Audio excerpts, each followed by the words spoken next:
Hey, welcome back to another Get Geekish podcast. We're doing this from isolation, so hey, thanks for joining us. I'm Bino, joined by Derek here. And that's not a sponsored background. You just really love that stuff. Mm-hmm. It's the best. If they want to sponsor me, then by all means. But it's the best. Yeah, it's been a big week in news. Our initial topic today, we are going to talk about this beef between AMC beef pictures. You like that? I can't get it out of my mind. But we're both big Scrubs fans, and we did see the passing of one of the Scrubs stars this week, which was very, very sad news. And today, where we're recording this should have been Free Comic Book Day today. Oh, the first Saturday in May. Makes you kind of sad because everyone's stuck in lockdown, but Free Comic Book Day did say they're going to try and reschedule a day in the future, so we'll still get some of that action later this year, hopefully. I didn't even think about Free Comic Book Day. Now you just made me sad. Yeah, and May the 4th be with you is just a few days away. Mm-hmm. In another kerfuffle, did you hear what fans did to Disney about that? No. Apparently, Disney tweeted something about sharing your Star Wars memories with May the 4th be with you as a hashtag. And then they tweeted their terms of service to go along with it, basically saying, if you use this tweet, you're agreeing to let Disney use your image and blah, blah, blah, blah. The blanket terms of service. So fans had a field day of tearing Disney apart for it, and they recanted later and said that we meant this as only anybody that shares something along with the Star Wars thing they were doing in the May the 4th, not all of them, but it was definitely a PR oopsie when it comes to the land of the internet. I feel like with tweets, there shouldn't be guidelines. There shouldn't be, but I mean, we're on tangents already. I was just reading a story this week that there's a bunch of professional photographers that are turning their Instagram accounts to private because there's some court ruling that happened that they were trying to stop places from Mashable and BuzzFeed from embedding their images in their websites. But the judge said, no, the way the Instagram platform is, if you put that up there, somebody else can embed it. That's free for them to do. You don't have to get compensation for somebody embedding your social media content on their website. So a lot of photographers are up in arms and turn all their accounts to private and whatnot. So, but there's a difference between embedding and straight up stealing. Like embedding still links back to them. So whatever. Well, that gets the argument of payment versus exposure. So we won't dive into that right now. Yeah, no. That's something totally different. But yes, the backstory of this, and who knows, by the time you actually listen to this, talking to you listeners, things may have changed because this is a very fluid argument as it was. But Trolls World Tour was one of the first movies that they released to video on demand. With all of the lockdowns across the country and the world, a lot of movies are getting pushed back from summer releases to fall releases, or from this year to next year. And with Trolls, they said, you know what, we're just going to release it straight to home. People can pay it or rent it for 2 days, and we'll see what happens. So it was $20 to rent the movie for 48 hours, and the Trolls World Tour movie is now cleared over $100 million. How many times did your little one watch World Tour? At least 6 in that 2 days. In the span of 4, dang. Yeah. And then we just went and saw it at the drive-in again last night because they managed to get a release of it. So it was an okay movie. I mean, it wasn't like it was an earth-shattering good movie, but $100 million movie, it could be said that some people are just bored looking for something to do. Well, I will say too, for them to, because I mean, some other movies kind of did that. Like The Invisible Man was in the theaters only for a brief amount of time, and then they were like, "Oh, let's put it on Vudu," which is great and everything like that. I think the way that Trolls did it was great because, I mean, there's probably a lot of kids out there looking forward to it. I know we enjoyed the first one, surprisingly enough. The second one, like you said, was okay. It's a sequel. But being able to, especially with a 6-month-old, being able to sit on my couch, hit play on a brand new release movie, and just eat snacks out of our own home was great. Didn't have to bother with getting in the car, going to the theater, paying $40 in concessions. And then, so a $20 ticket to rent for 48 hours was great. And I don't know, I know we're going to get into it, but I think I like the way that those movies are going. I like that you had that point because we're going to circle back to that off of some of the arguments you're having. That's right in the crosshairs of this whole thing. And I'm with you too, because I was a little upset at first. I'm like, man, $20 to rent it for 2 days? That's a little steep considering you can buy most movies digitally for 10 or $20. But then thinking, if I'd taken the little one to the theater to go see it, we would have about at least 30 or $35 plus snacks. So $20 to watch it for weekends is actually a heck of a deal. And paid $20 to watch it then. We paid $22 to watch it again last night, and we'll probably pay another $20 to buy it when it comes out because she still wants to watch it more and more times. So from a consumer standpoint, I'm getting railroaded, but I'm okay with that. Well, what I'm hoping, and maybe this will come up later, but what I'm hoping is for everybody that did stream it, that $20, maybe they'll offer a discount when it comes out to buy digitally, at least $5 off or something like that. I don't know. I know that Vudu was doing a $5 credit if you pre-ordered the watch party, like the premiere of it. So yes, I still have that $5 credit sitting on my account that I need to buy a movie with, but so that's kind of some good compensation, but and I honestly think that those will be completely up to the digital retailers. Yeah. Which are also making a bit, because did you see that Vudu just got bought by Fandango? I saw that. I got that email and I was like, can't decide. Fandango's still a thing? Yeah. my biggest Fandango moment. Were you with me or was it Beth? No, it was you and me when we went to Transformers. Yeah. Yeah. And we were sitting down in the packed theater in Fort Collins, people waiting in line in the hallway, hours to get in, blah, blah, blah. And we're sitting down in our seats in the middle of it, and the theater employees come walking in with their angry faces on. If you bought your tickets on Fandango, you're not guaranteed a seat. You need to get out of here if you didn't buy your ticket at the box office. And then the first commercial that pops up was a Fandango. Guarantee your seat. Yeah, they were making that announcement when we were in line, remember? And I thought that we were going to be in the middle of like a riot or something. And yeah, I know who goes to the premiere for Transformers 2, Revenge of the Fallen, but we did at midnight. Yep, exactly. We did at midnight, and having them walk around going, if you got a ticket from Fandango, you're not getting in. And you and I looked at each other and went, oh, because we were surrounded by people who had gotten tickets from Fandango. It's just started, they started cursing up a storm. I was like, this is awkward. Well, especially that we were on free radio station tickets at that point too. Yeah, I was like, sorry, fans. Anyway, back to the Trolls kerfuffle. But Universal, they made $100 million in this thing, and so the head of Universal basically said, you know what? This video on demand is a viable thing. In the future, we're going to have this on the table for future releases of movies to either do it in conjunction with theater releases or in lieu of theater releases. Because let's be honest, in the movie industry, there's a lot of movies that aren't big enough to warrant being in big theater chains shown on 18 screens. But and even if they are, there's tons, tens of maybe millions, I don't know, of human beings that physically cannot make it to the theater. Mm-hmm. Be it an illness, be it a family thing, be it an injury, that type of stuff. So, I mean, to see what they do if they release it in the theater as well as the digital market, I could see that working out, kind of covering all the aspects of everything. See, I think that is going to be the big decision what happens, because they did the one that was Trolls that was released at home only to an audience of people that were all stuck at home. So when they go to the next step and they're going to have a big movie that's released in theaters and at home, see how much money that comes in and how it affects the box office take versus that home take. And then on the other side, the back end of how long that affects the digital and physical sales when it's released for home release. Right. That's where Trolls set itself apart. The fact that they still get that secondary market. A movie like Sonic the Hedgehog, they put it straight on Vudu, so you can just buy it right now. They don't get to have it released in theaters and get a bunch of money and then re-release it again 4 or 5 months later at home when they throw the DVDs in store shelves and put it on sale again. They just get one go around of, hey, here you go.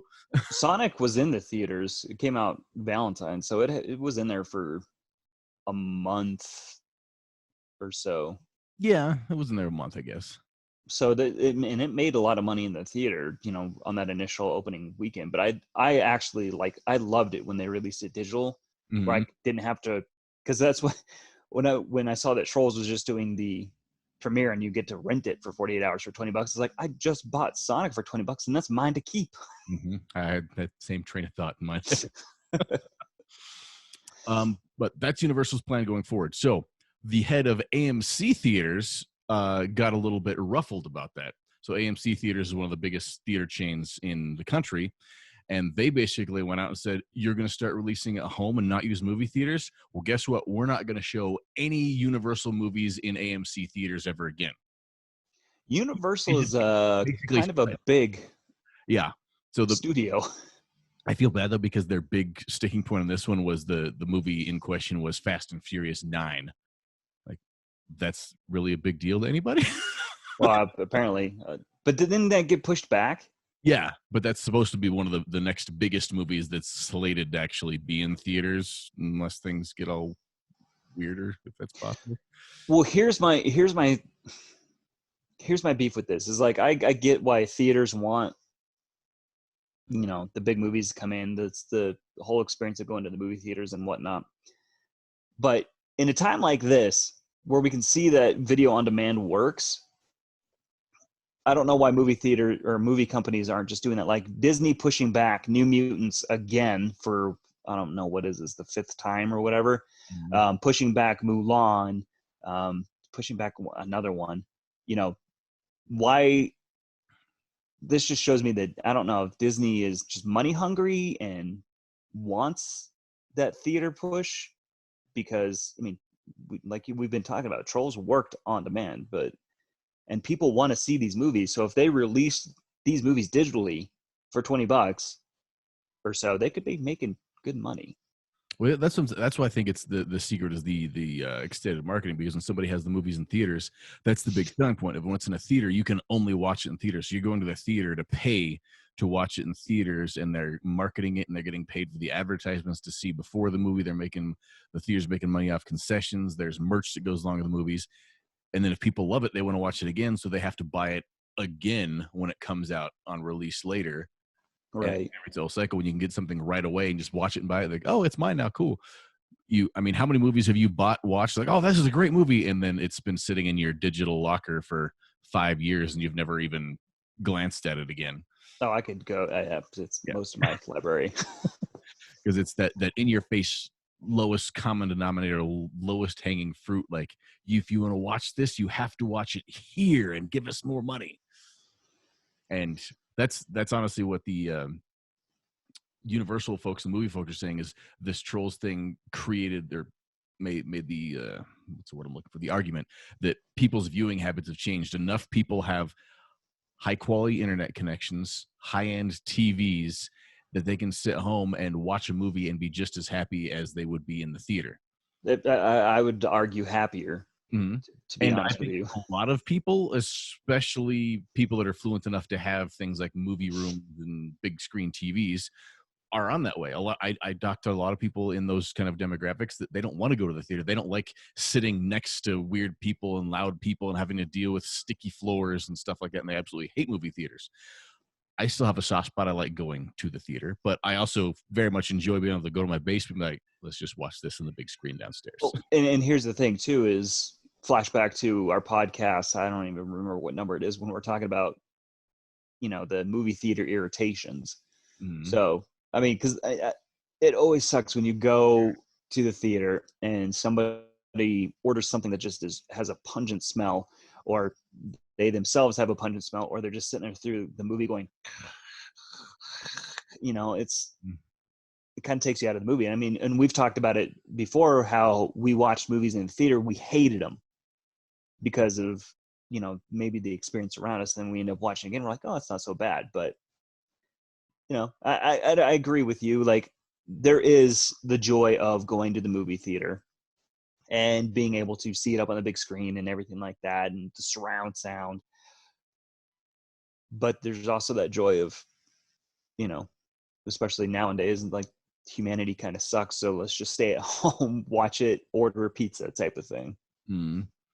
I still think there's a place for movie theaters, but I feel like most movie theaters and most movies that come out are pretty much just like the department store effect. You're just there because, yeah, everybody else is seeing it here. Cool, whatever. It's not a big deal. We're just seeing it here. We'd watch it somewhere else if we could. When there's big deal movies, there's something magical about being in a packed theater on the opening night of a Star Wars movie and people are like cheering the second the credits come on. You feel that energy.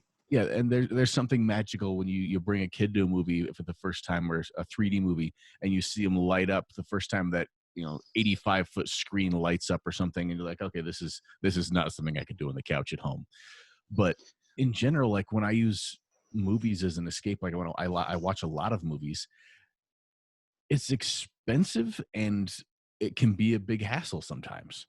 And we'll look at these numbers here. The movie industry last year, the theater industry, took in $15 billion in the U.S., about $11 billion in ticket sales, and $4 billion in concessions. So Americans are spending $4 billion a year on movie snacks. Jeez. And then you think of all the jobs of people that work at movie theaters. How many people do you know that had a job in a movie theater in high school or college? Few, actually. Yeah. I mean, everybody has a friend that went to the movie theater. And when we were younger, everybody had that friend that snuck him into the back of the movie theater.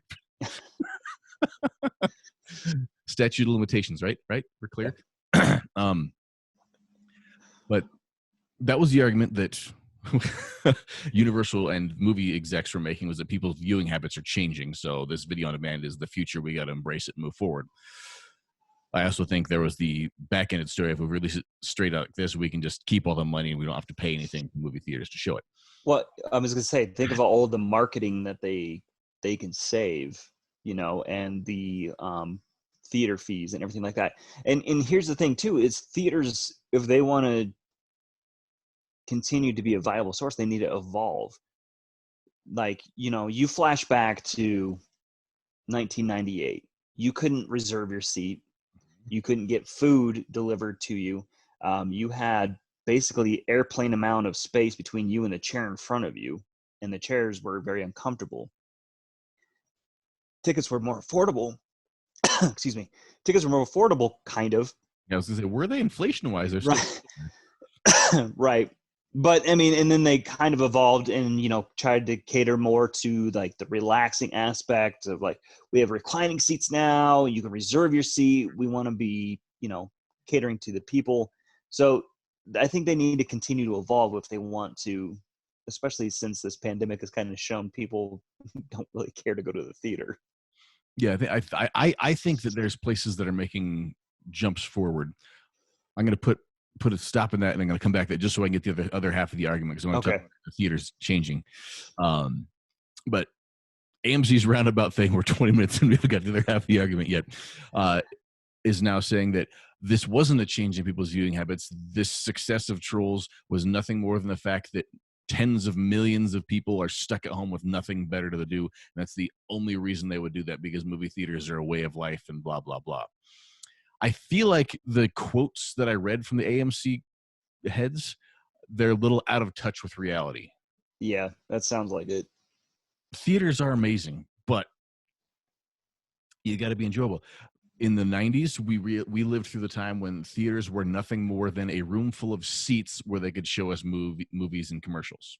Mm-hmm. They had a little decline, and then some things started to change a little bit. The one that we love in Fort Collins here, the Cinemark Bistro, less people in the theater, more room, more foot room, reclining seats, leather seats, food brought to the table. You can buy drinks. Makes it just a little bit nicer. Like, I'm stuck up enough now that unless I have to, I will not go to a regular theater anymore because I'm spoiled rotten. And then a lot of the smaller independent cinemas are making names for themselves too, because they used to show, the majority of kind of art films and older movies and things like that. But a lot of them are now getting the rights to get some new release movies where they just show it for a weekend or a couple weekends. Like Fort Collins has the Lyric, Greeley has the Cress, Loveland has, was it the Rialto, or there's some theater in Loveland that has it on there too. And they're the Alamo Draft Houses down in Denver. And they make movie going an experience more than just a place to sit down and watch a movie. I feel like people are much more willing to pay for that experience if I'm going for a night out where I'm going to have dinner and drinks and a movie and hang out with my friends in these comfortable places while this movie goes on. is a lot more entertaining than, hey, I'm going to go sit in a really uncomfortable seat with 85 strangers and watch a movie and hopefully nobody sneezes on me.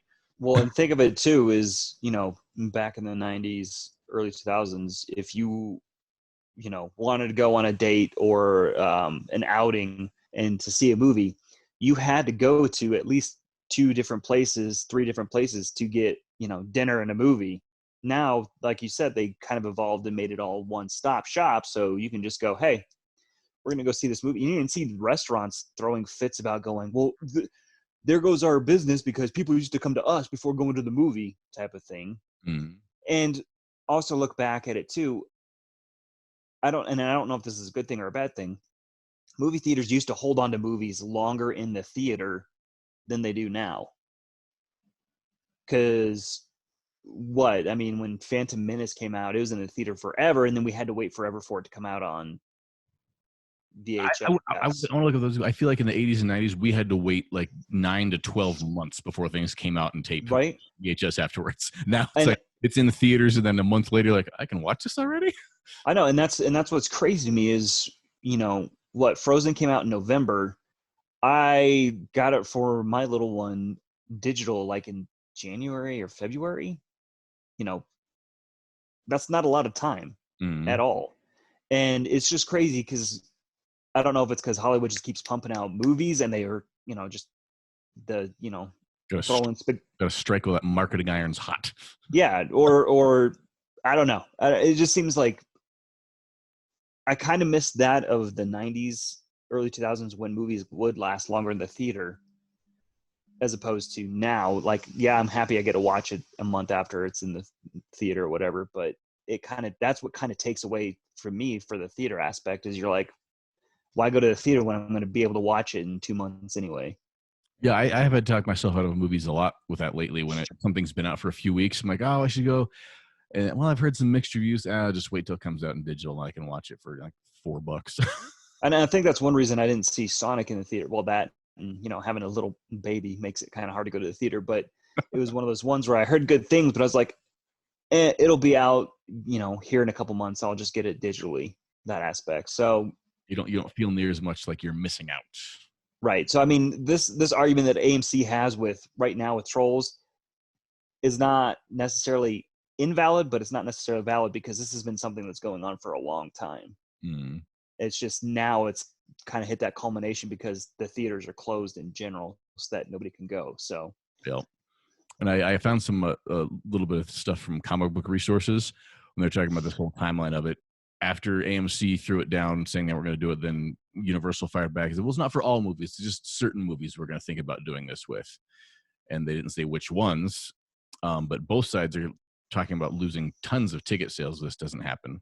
But then there's some other theaters that are rumored to be, if Universals aren't shown at AMC, there's other theaters that might just go all in on AMC to show some of those big names because they know that if they can get people in their seats instead of AMC seats. I feel this is a bigger city problem because, we just recently had 2 viable movie chains in our area. Yeah. But you go to Denver and there's lots of different options. But when I grew up, I didn't know.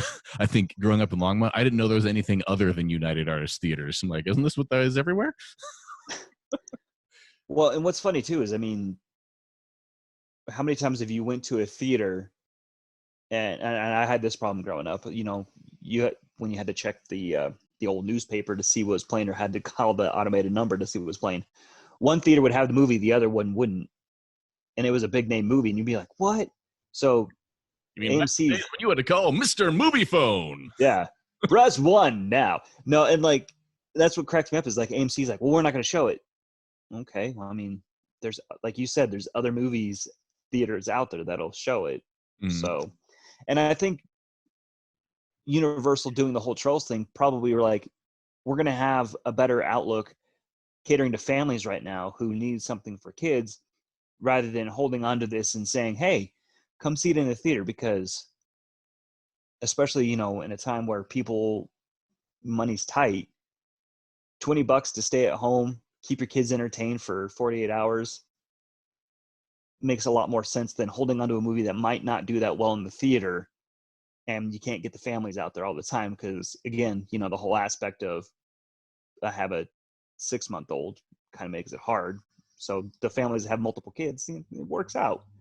So I think AMC needs to take a step back and reevaluate. Yeah, and apparently Regal Cinemas is also joining sides with AMC, saying that it's ridiculous for Universal to consider such a prospect. Like you said, they need to get with the times. I appreciate they have their business model and they want to make money, and I like what they do at some point. But let's be honest, guys. Like, you're looking at the future here, and I'm slightly worried that this is going to fragment the movie industry, much like the music industry happened. Napster? Well, genres kind of got pulled apart by labels, and then when the streaming services came out, remember when there was certain things that had big name artists, like if you wanted Apple, you wanted the Beatles, you had to go with Apple, but if you wanted Metallica, you had to go something else. And like there was all these weird lines. Oh yeah, you can stream things, and the digital streaming services are already pulling that punches. But the difference with those is they're very, very affordable. Mm-hmm. Like, as much as I complain about the fact that it's like a freaking cable service, that if I want to watch all the shows, then I need to get a subscription to Netflix and to Hulu and to CBS All Access and to HBO Now and all these kind of things.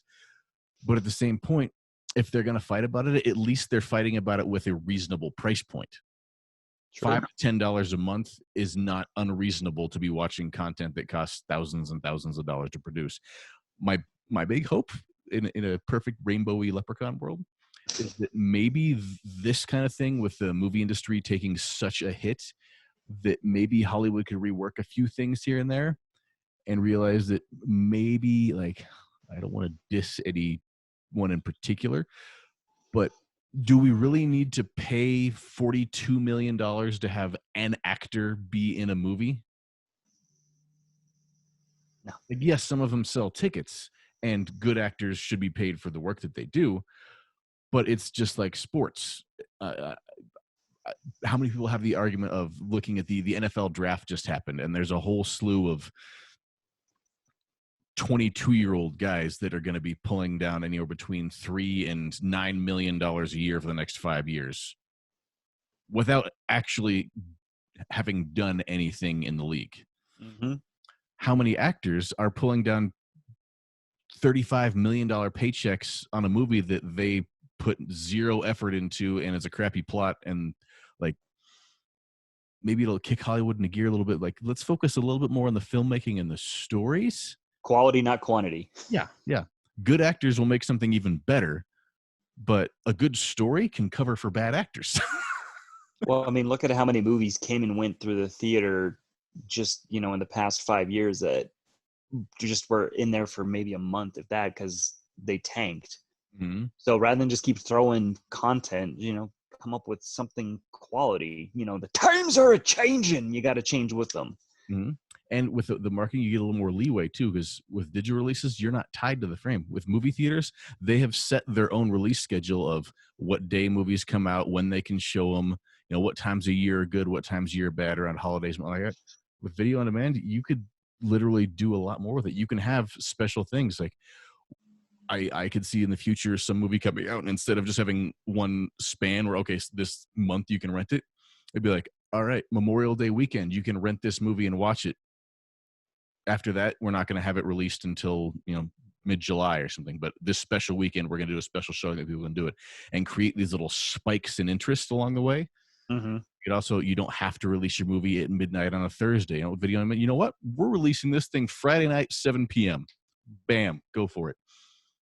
Oh, I think it's great. There's a huge Marvel movie coming out next week, and let's push this back. We'll just change our digital advertising. Instead of coming out July 21st, we're going to put this out July 26th. Okay, cool. Now we're not going head to head with Avengers 17. Like, well, that's another thing. Is look at how many movies died because they went up against big movies, on opening weekends, everything like that. That probably would have had, a better thing of like, hey, we're going to release this with, we know Avengers is coming out, but we're going to release that weekend, but it's also available on demand too. So you can kind of check it out if you don't want to compete with the crowds to go to the theater to go and see it. So that always bugged me too, with the whole marketing concept behind those ideas of putting other movies around the big movies opening up. Like, literally, you are banking on, hey, somebody's going to have to take their kid to the movie theater. We got to give them someplace to go too. Like, that's your target audience, is somebody that didn't want to go see the big movie. Right. That's again with the whole, like, the old curmudgeon sitting on the porch. The times are changing. Like, they got to look at all these different aspects. And I think AMC and Regal kind of like doing the whole shaking their fist at the sky thing. They need to take a step back and go, okay, you know what? Maybe we jumped the gun a little bit. Let's see if we could work out something. And I think that's where the dialogue needs to happen, is between the theaters and the movie companies. Go learn from Columbia Records from 1994. Like, you're not the only place people can watch movies anymore. So yeah, let's make it exciting. Exactly. But interesting to see how this goes on. Like, I would love to see how this turns out. I'm hoping it is beneficial to all of us, but I think it's going to get nasty since there's a lot of money involved. So we'll just watch this and see what happens. But we'll get our popcorn. Yeah. What do you think? Do you think video on demand is the viable future of the movie industry, or are the theaters right and the theaters still need to be treated with the olive branch of being the only place to see new movies? Let us know in the comments. Find us at Geekish, Facebook, Instagram, YouTube, all those places. And thanks for listening / watching, because we do these on YouTube now. I think that they need to find that middle ground. I don't think it's this or this. I think it's this. That's my opinion. You're trying to invoke critical thought here? Come on now. I know. I'm just saying. All in, all out. There is no in between. All right, well, thanks for listening so much, and we'll talk at you next week.